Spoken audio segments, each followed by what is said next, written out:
So yes, not long now until the British general election, and some of you who follow me on the regular basis have said that you want me to talk about politics.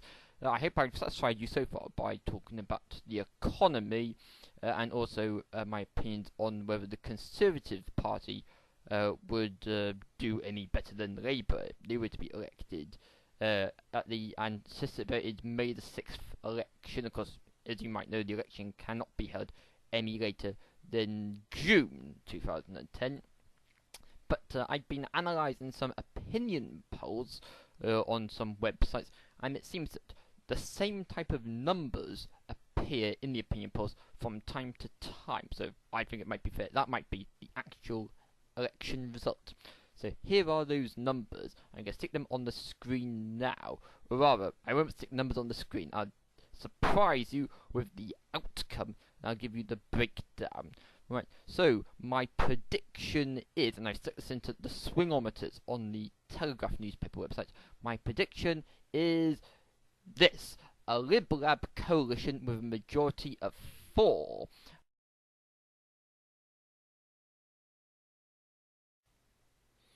Hello, I'm Chris Williams and welcome to my video blog for Wednesday the 24th of March 2010. I'm not feeling very well, I've got a bit of a bad throat.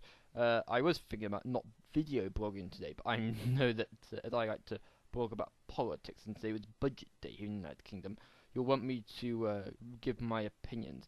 So if you join me after I put my Beecham's all in one, then I will summarise the budget for you and give you my opinion. So do stick with me.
I love Beecham's all in one. So yes, the budget was held in the United Kingdom today. Excuse me, Beecham's all going in my mouth, rather sharp taste. But it's expected to be the last budget from the Labour government. But as you saw from the start of my blog, where I reviewed what was in yesterday's blog, you will see that I reckon there's going to be a Lib Lab coalition with a majority of 4. Let's see if the budget is going to have any effect on Labour's prospects. Well, it says here on the Daily Mail online that the markets were unimpressed with the budget, and sterling, that's the pound to me, has gone to 2-week low against the dollar. To summarise what was in the budget, stamp duty has been scrapped on homes up to £250,000. Those buying homes with 1 million or more will be hit by a 5% levy. Inheritance tax threshold is held at £305,000 for the next 4 years. The Chancellor Alistair Darling ignored warnings with another £2.5 billion stimulus package to the bank. I mean, that's stupid. I know that George W. Bush allowed one of the big banks to collapse, but he was of the attitude that they brought it on themselves and they couldn't be trusted with government money, so he just let them collapse. I think the British government should let British banks collapse as well. I'm not particularly sure what effect that would have on the consumer, but what I'm saying is that where there is bad business, you can't sort of keep on the life support machine by bailing out. I think you just let it die.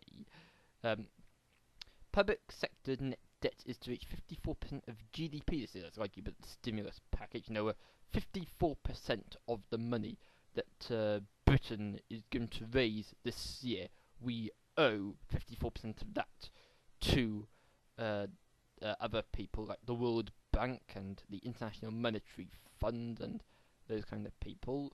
60% of tax rises paid for by the top 5% of earners since the start of the global crisis. £20 billion in public sector cuts from 2011 onwards, but no detail was given.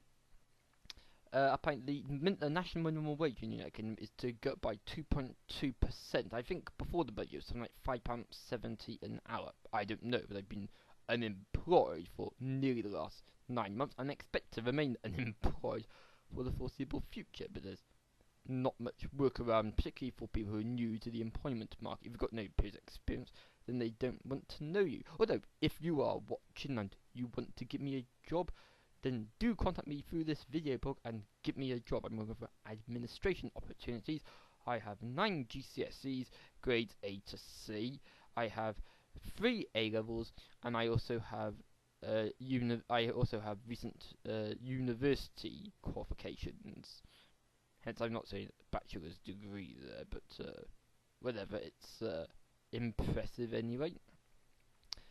Beer, wine, spirits and cigarettes, they go up as always. Fuel duty is staggered until next January. I know going into the budget that some people want the fuel price to be cut because you can't continue to use something of which there is a limited supply. So I think there does need to be a rationalisation of the supply by putting the price up, so that people will then be priced off the road onto public transport. People say the trains, they're overcrowded. No, they're not. That's twaddle. When I go on them, there's loads of seats available. I'm in Wales. Of course, not much in Wales, but what I'm saying is people are a bit too pedantic to say, I want my car, because the public transport is crap, when I think it's satisfactory. Right, as I said in my blog yesterday, I think that Vince Cable might become the Chancellor in any Lib Lab coalition, and I think Vince Cable is good at economics. It's my son. He's the most qualified economist out of the economics spokespeople for the parties that are in Parliament. So I think that he might be a good Chancellor, but I don't want the Liberal Democrats to get into government. But as we saw here in Wales, they're sort of too liberal and they're sort of keen to give things away to people, like the Welsh Assembly Learning Grant and other freebies, that sort of thing that go nicely with the concept of left-wing socialist old Labour, but as capitalists will tell you, you can't give away freebies to all the people. You'll bankrupt the nation. So I don't want there to be socialism in power. I want there to be a conservative attitude, similar to what Tony Blair displayed when he was in office. Of course, the only proper conservatives that will give you proper conservatism and proper capitalism is the original Conservative Party led by David Cameron. But as I said in my blog yesterday, I think that the polls will come out. Conservatives 37, Labour 31. So the Conservatives are going to be something like 35 seats short of a majority. So we'll have to wait and see if today's budget affects the outcome of the election. Okay, that's all for today's video blog. I hope that Beecham's All-in-One I had at the start, although very delicious, I hope that I will be getting better soon. What does it mean if you cough up phlegm and it has blood mixed in with it? I've been reading on Wikipedia about throat cancer. I don't think I've got throat cancer, but you can never be sure. Anyway, until next time, it's bye for now. Bye bye.